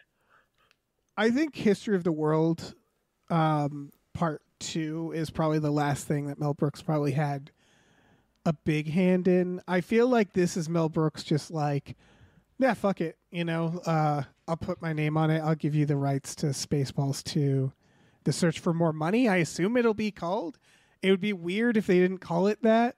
That's the joke in the first one. I mean, if this is all like a bunch of callbacks to the original film, as if everyone instantly remembers what happened in Spaceballs, versus being a parody of where the Star Wars franchise is today, or sci-fi in general, because it was obviously they did like Planet of the Apes and Alien, and they did a couple of things. Yeah, so it could just be about like there'll be a lot of in jokes about CGI and how the CGI budget ran out, so now we got to fight this guy holding a tennis ball. It'll be that kind of fourth wall breaking thing. The type of jokes there's more hitting him Star with Wars. the tennis ball. That's not a bad joke. Jokes that are already in Deadpool, probably, but I will, and also it's just in development, so who knows if it will even get made. Yeah, this could go either way. It's like, fuck, all right, like I guess, sure. Yeah, why not? I mean, sure. What if this is the one that Rick Moranis comes back for? What if he was like, I've just been waiting someone to ask me to be in Spaceballs? That's true. So much of that first one is Rick Moranis. Yeah. They're definitely not getting him back. Man, they'll get Bill Pullman. Bill Pullman's probably like... I wonder if they'll get John Candy. Yeah. Fingers crossed. Passed away, Fingers crossed. Yeah. It's... Yeah, I don't know, man. Fine. I don't know. I got to watch History of the World because apparently Josh Gad's in History of the World Part 2. And I'm curious to see, like, I bet he might be a good Mel Brooks performer. Like a good parody guy. I don't know. I'm sure other people will like it. Yeah. It doesn't have to be for me. Not everything's got to be for me. Yeah. They're also making A Knight of the Seven Kingdoms, a Game of Thrones spin-off. Oh, yeah. I will say this. I don't know Game of Thrones enough that, like, is it wrong to call these things spin-offs? And what I mean by that is, did George R. R. Martin just, like, build a world like a nerd would, and Game of Thrones was just, like, the first slice of that world? Or is this just these are two characters who are mentioned in a chapter that we're spinning off? Some of it's that. Actually, a lot of it's that. I haven't read most of it, but I do know that pretty much all of these are based on things that, like A Knight of the Seven Kingdoms, I think is a story he wrote or something. Novella. Yeah. So these are all taken off of things that he's written. It's based off the adventures of Sir Duncan the Tall and his squire Egg. Yeah, Duncan Egg. Duncan Egg, yeah. Yeah, the fans been waiting. Okay. Fans been waiting for this. This is the Duncan Egg spinoff that we've been rumored because they at one point had 5 spinoffs in development, but the Game of Thrones prequel series that was going to follow Jon Snow and his adventures north of the Wall that got killed because they're like, what is this even going to be about? This is stupid. Yeah. Really, the thing is that George R. R. Martin as an author and as a creator is mainly motivated by not having to work on the next Game of Thrones book. So anything that you can offer him, anything, any show that he can work on, anything that will get him engaged, that will give him an excuse to not write Winds of Winter. He is an incredibly prolific creator on non-Winds of Winter things. Right. And anything that pulls him away from that, he's just like sitting there waiting for somebody to call. Like, hey, are you busy writing on your... No. What do you got? Yeah. Well, HBO want a Fort spinoff to get in the works after to come on after House of the Dragons. Like, boom, done. I will sign me up as a consultant and I will write you a pilot. Let me direct one of the episodes. I'll do anything but this. Get me, take me out. Get me as far away from this manuscript as He's possible. the most relatable writer in that he hates it. He hates writing. Yeah. Does not want to do it. If they had called this Dunkin' Egg, I wouldn't have asked anything. I would have been like, yes. And if the poster was just them back to back smiling, and like with like an Ally McBeal font, that's my jam. I would watch the shit out of the Adventures of Dunkin' Egg. Dunkin' Egg. But they gave it a dumb title.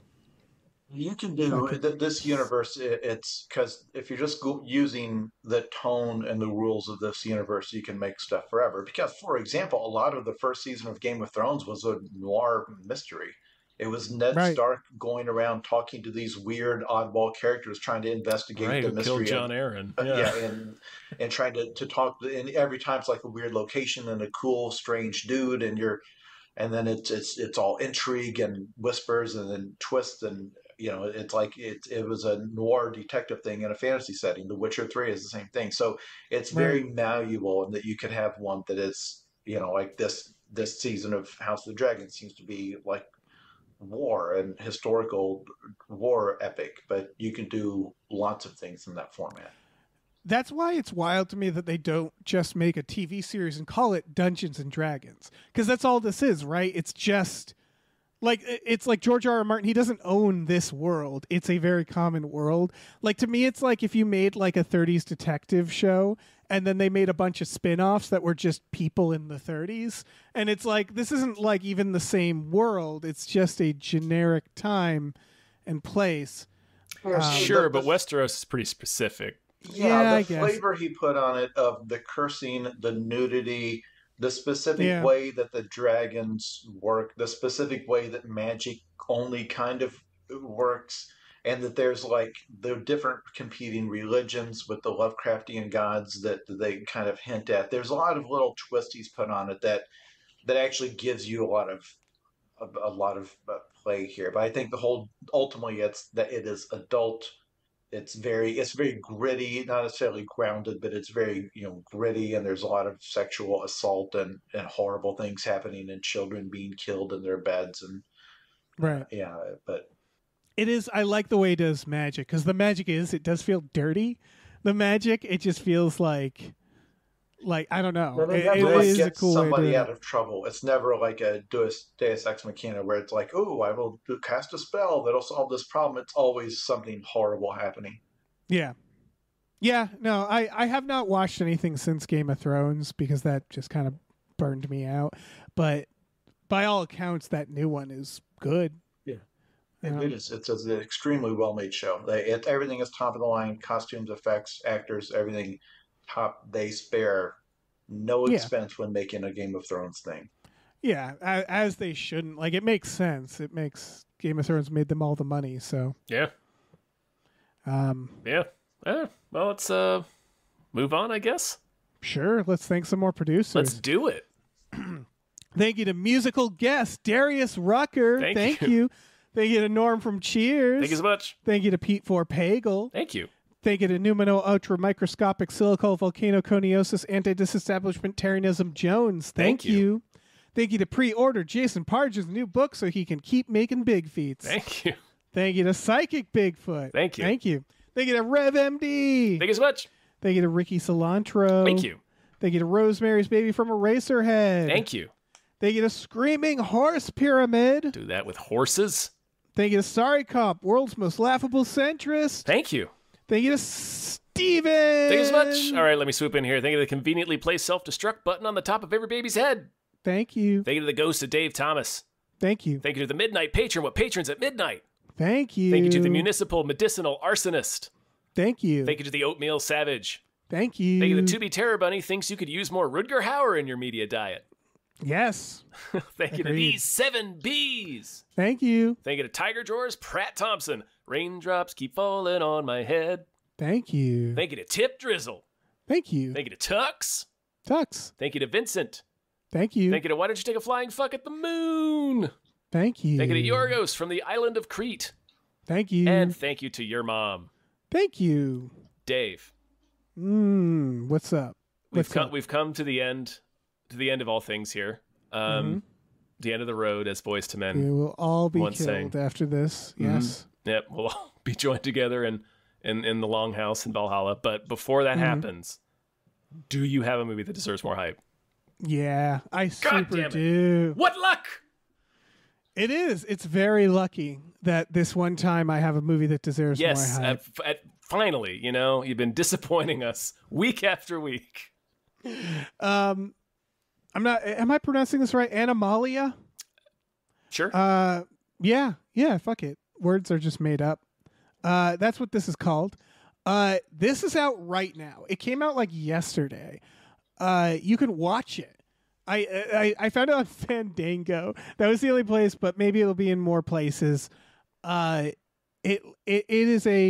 out of, where is that? Morocco? Yeah, it's a Moroccan film. First time director. It is the elevator pitch is that it's a wealthy pregnant woman who's left home alone, not like tragically, her husband just goes out for a second, and then he can't get back because of roadblocks, and then some sort of paranormal thing, most likely aliens, invade Earth, arrive on Earth, but it's ambiguous to what that is. And basically, as what would happen, the whole world descends into chaos, and this woman has to get to safety while she's pregnant and her husband is off, like separated from her. And in that process, I know one of the things that happens is it becomes like this big equalizer, right? She's wealthy, and suddenly it doesn't matter. It doesn't matter how much wealth she has. All society fell apart. So that's a big part of it. The reviews, you hear something like that. Like one of the reviews says, this was from RogerEbert.com. At best, I expected to watch an alien invasion science fiction film like M. Night Shyamalan's Signs or Jordan Peele's Nope, which are good movies. And then he said, to my surprise, I found that this movie had more in common with Terrence Malick's The Tree of Life, Stanley Kubrick's 2001, and Denis Villeneuve's Arrival. So that's what we're dealing with. Like, it's a very heady idea. It's sort of about this like spirituality of realizing that we're all connected and we're all kind of nothing at the same time. It looks creepy. Like a lot of the presence of the aliens is like animals. Like there's in the trailer, there's like dogs circling. And again, it's very low budget, but apparently it's very beautiful and a really cool, heady film. The vibe is like Annihilation, the 2018 Alex Garland film, where there's an encounter with some otherworldly thing, but it's not as simple as it's some sort of a creature. It's something that it's so weird that it's so outside your realm of comprehension that it becomes like it's like a spiritual thing because it's so strange, and then the images are so weird and trippy. But it's the way that an encounter with something truly otherworldly would be. So it's a little bit more of an artsy, and I'm sure that like Annihilation, some people would hate it, but it's something different. And it's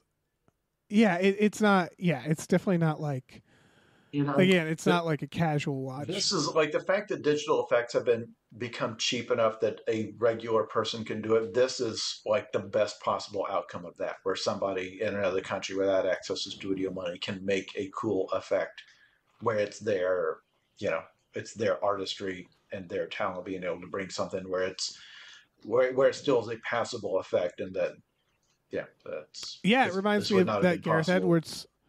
his first film Monsters, where it was headlines that it was made on his laptop, like the kaiju stuff. And now it's like, that's not even a headline. That's just, you can use, there's TikToks where it's like these amazing effects. If you have the skill, it still requires, it requires a vision and it requires knowing what you want. The computer doesn't do it for you, but this is the one true miracle of like movie making now, as opposed to 20 plus years ago, where even like renting a camera would have been ruinously expensive unless your parents had a little bit of money. Right. Yeah. All you need now is the time. And this looks really beautiful, and it sounds like it's done in this profound way. And again, it's available right now. The trailer only has 1.4K views, and I think when I first posted it had like 300, and so that's why I was just like, wow, like this.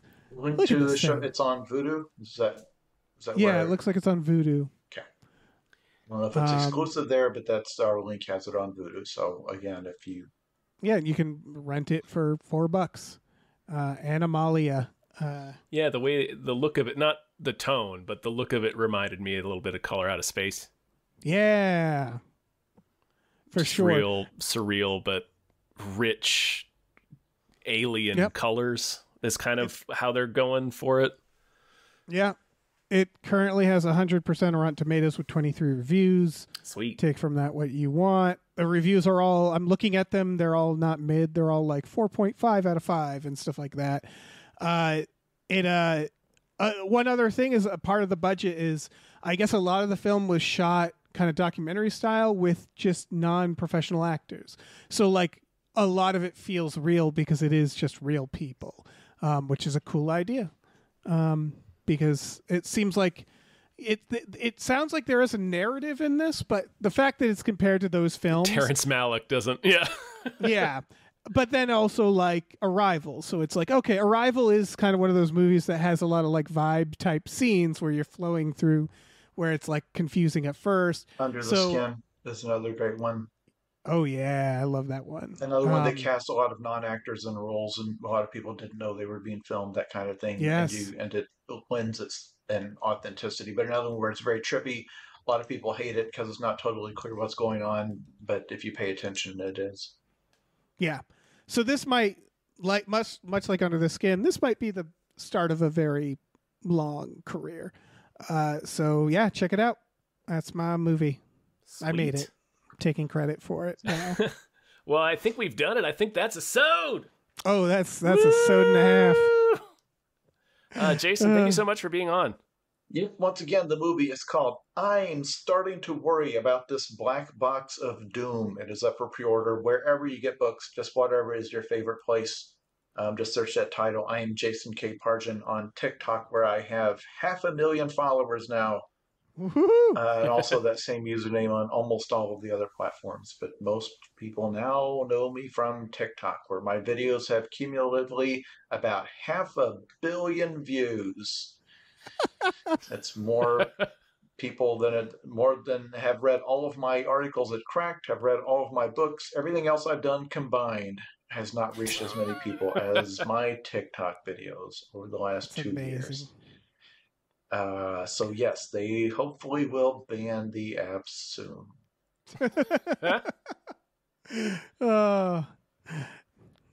We can hope. Yeah. Dave, you tell them stuff. Yeah, we have a Patreon, Tom. We have that. Patreon.com/GameFullyUnemployed. GAMEFULLY unemployed. For just $5 a month, you get access to a bunch of exclusive podcasts like Tom and Jeff Watch Batman, Fox Mulder is a Maniac, Star Trek The Next Futurama, and Spielboys. We watch movies every Friday night with our patrons as well, and have a bunch of other tiers. You can go ahead and check that out. Why don't you now? Do that. We also have a store. Head over to GameFullyUnemployed.com. You can find a link to our Teespring store. We have all kinds of cool original artwork and designs. You can get on t-shirts, mugs, stickers, posters, all sorts of things. So slap your little animal peepers onto that. All right. Do it. Let's get out of here. Say goodbye, everyone. Goodbye. Bye.